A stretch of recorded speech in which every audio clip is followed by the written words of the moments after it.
As the rain cleared, I looked around and I didn't see a veteran's cap anywhere.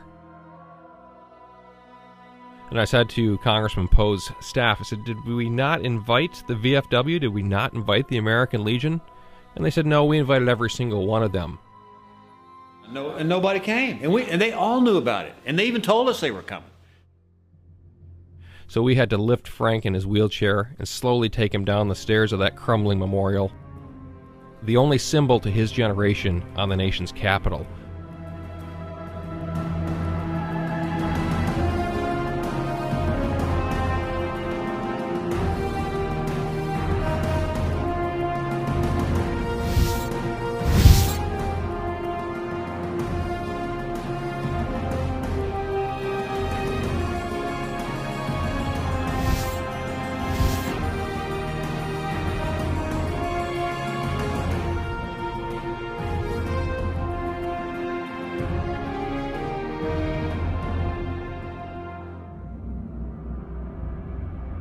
This story compels it as the American 20th century to live to be nearly 110 and survive a prison camp and survive World War I and the Spanish flu pandemics.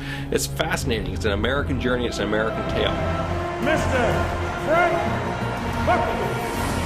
Website Survivor Quest, de Jong is looking. Though it may seem hard to imagine that anyone old enough to fight for this troops. Buckles was the last of America's doughboys. On behalf of the 4.7 million Americans who fought with him. For America's oldest veteran, Frank Buckles.